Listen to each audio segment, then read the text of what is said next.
Hello, my name is Russell Myers. Welcome to Issues Unite. So, earlier this week, natural gas prices had declined, and they're still lower than they were earlier in the year. However, there are different things at play here that are going to force prices back up. And I'm going to quote a few articles here. So, natural gas prices are already back on the rise. Most of these articles I cannot show you. You can look them up on oilprice.com, and also you can see the graph of natural gas prices up at the top of the page with all the oil prices. They've got natural gas. Click on that. It'll bring up another page with the graph, and you can change the view to day, week, month, year to date, etc. And you can see some of the stuff I'm talking about. Anyway, so natural gas prices started going down. This was a result of Russia increasing natural gas deliveries to Europe via the Yamal pipeline. So to give a bit of background on that, the Yamal pipeline goes through Ukraine. So right now, Ukraine is holding war games on the Crimean border. Remember, in 2014, Crimea voted in public referendum to secede from Ukraine and rejoin Russia. This also happens immediately after the United States had just sent 80,000 kilos of weaponry to Ukraine. Keep in mind, Ukraine is also waging war against the Donbass region, which is not a military threat to Ukraine formal. They just want to secede and declare independence from Ukraine, and Ukraine doesn't like that, so they are murdering people. And the U.S. government is subsidizing this. All right, so to gas prices. All right, so like I said, increased deliveries caused gas prices in Europe to go down. Then, this is from RT. All right, the certification of the controversial Nord Stream 2 gas pipeline, which does not go through Ukraine. Oh, I also have to mention, Ukraine was previously found to have been stealing gas from the Yamal pipeline, which resulted in an international lawsuit of Russia against Ukraine, which Ukraine lost. And to date, I don't believe that Ukraine has paid the fine that was imposed, which is several billion euros. So you don't expect a thief to pay a fine. And if they've stolen from you once, you don't trust them, to run a pipeline through their country where they were stealing it from before. And do you think that if there's any discrepancy, Ukraine is going to allow Russian inspectors to come in and inspect the pipeline? No, they're not going to. All right, so they want to get the Nord Stream 2 pipeline approved. All right, that doesn't mean they won't use the Yamal pipeline, but they don't want to be so reliant on it. And I don't see why Europe would want to be reliant on it, except for adversarial political reasons. All right. The certification of the controversial Nord Stream 2 gas pipeline connecting Russia and Germany will be paused until the company behind it reorganizes in accordance with German law, the country's regulator announced on Tuesday. The news immediately led to a sharp rise in the price of gas in Europe, with futures in Europe increasing by more than 10% per 1,000 to $1,029 per 1,000 cubic meters, according to data from the Intercontinental Exchange. The standoff concerns an assistant from the German Federal Network Agency that the operator of the pipeline must be only registered as a German entity, while the Nord Stream 2 AG company is based in Switzerland. It has opted to establish a subsidiary in Germany to oversee the part of the pipeline that goes through the country, but the regulator says that most assets should be transferred to that firm. The certification will resume only after this transfer is completed and the German subsidiary files a new application. It will then be studied during the remaining part of the 4-month-long approval period. All right, so the German government literally made gas prices go higher. All right, okay.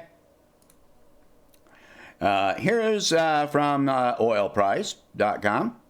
In a Seeking Alpha article, the research firm noted that the latest 10 to 15-day weather forecast is pointing towards colder than usual weather, while supply is not growing, and gas storage is unlikely to grow further this year after an injection of 20 billion cubic feet last week. The analysis noted that the cold spell may be temporary, citing forecast data for Alaska. However, it would be enough to push prices higher while production seems to be in decline. The Energy Information Administration reported last week that natural gas in storage was about 3% below the average for early November, which would hardly be a reason for worry with regard to prices if it weren't for exports. In other words, natural gas companies are forcing prices higher here, so you pay for that so that they can export natural gas to other places where they are forcing gas prices higher. All right? These are running at record rates, leaving less gas available at home and adding upward pressure to prices. Because of this situation, the EIA said last week it expected average natural gas prices to reach $5.53 per MMBTU over the next months. In its latest short-term energy outlook, the authority reported an average October price for gas of $5.51 compared to a first half of 2021 average of just $3.25 per MMBTU. So this is an increase of nearly 50% in natural gas while they are exporting gas to other countries, selling it at higher prices, and then those countries are forcing prices higher. You got this? Okay. Let's go to oil. Because I wanted to include this as well. All right. When President Biden first called on OPEC to increase production earlier this year, he drew an angry response from Texas Governor Greg Abbott, who told Biden to back off and let American companies take care of the supply problem that was pushing fuel prices higher. The awkward relationship between the current administration in Washington and the oil industry, which tends to lean to the right politically, has been highlighted repeatedly in the media, along with Biden's anti-oil moves, such as the killing of the Keystone XL pipeline project. Never mind the hundreds of other pipelines that have been completed. That is all political. The focus on the Keystone pipeline is all political. It's not reflective of reality. All right. And the temporary moratorium on oil and gas drilling on federal lands. which I'm going to get to from another article. All right. Okay, two factors affecting this. All right. The first is that especially shale drillers are raking in much fatter profits right now at current production levels. By booking higher profits, shale drillers, at least the public ones among them, can keep their shareholders happier than they have been in years during the cash-burning phase of the shale revolution, when everyone raced to boost output by the most, contributing to the latest price crashes, the last two price crashes. By the way, oil production is still below 2019 levels. All right, so the chief executive of Occidental Petroleum, for instance, was quite blunt in telling Biden to back off of the U.S. oil industry rather than calling on OPEC to increase oil production so U.S. drivers can pay less at the pump. Bullshit. All right, the president, Scott Sheffield, said earlier this month that Biden has got to back off his rhetoric on federal leases going forward. So I'm going to go to that. This is about something else which I'm going to get through. But the sale comes after a U.S. District Court issued an injunction of the Biden administration's suspension of oil and gas leases on federal lands. So, yeah, there has not been a ban on drilling on federal lands. It was only a ban on new leases. The existing leases are still pumping oil and gas. All right, so this is an article called "Largest Offshore Drilling Auction in U.S. History Kicks Off with $192 million in bids." So right after the COP22 meeting, the Biden administration launches the largest offshore drilling auction in U.S. history. I'm not going to read the whole thing. So, there you go. And this is the last one. All right. Options traders are betting on $300 oil. All right. On Thursdays, options traders traded the equivalent of 5 million barrels of Brent at $250 and $300 call options. Call options give traders the right but not the obligation to buy assets at a certain price, the so-called strike price, by a certain date. The amounts of call options at triple-digit stakes have soared in recent weeks, suggesting that more speculative traders are attracted by potential quick profits from options trades, which are relatively low-cost ways to speculate on the direction of an asset. While $250 per barrel bets are the first call options traded this year, some traders have already bet on $200 and $215 oil in recent weeks, according to Bloomberg data.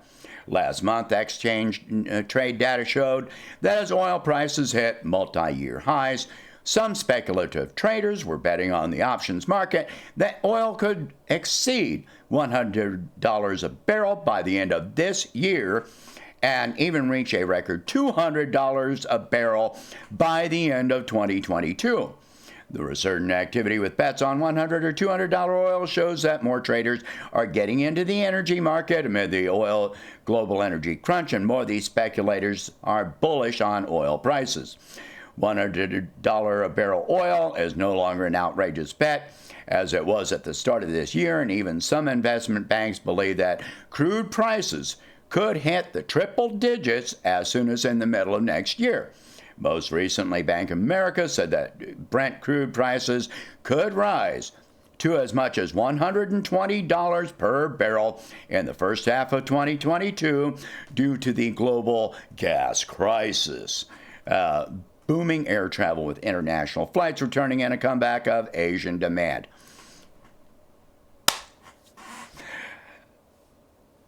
there it is. They are restricting production for political reasons, trying to force the Biden administration to lift the restriction, even while they're bidding, the oil companies are bidding on the largest offshore lease auction in history, Germany is forcing Russia to completely move operations from Switzerland to Germany. Why? So Germany can collect, the German government can collect taxes, forcing gas prices higher there, which the German people, actually all of Europe, is now paying higher prices because of the German government, probably spurred on by the U.S. government, and just using this as an excuse. And you're paying higher prices so that we can export more natural gas and oil. You got all this. You pay higher prices so that they can export oil and make those countries pay higher prices. This is what's going on. All right. So, share this video. Talk about these subjects. If you can, please donate $1 a month to help expand the channel. I'll catch you in the next one.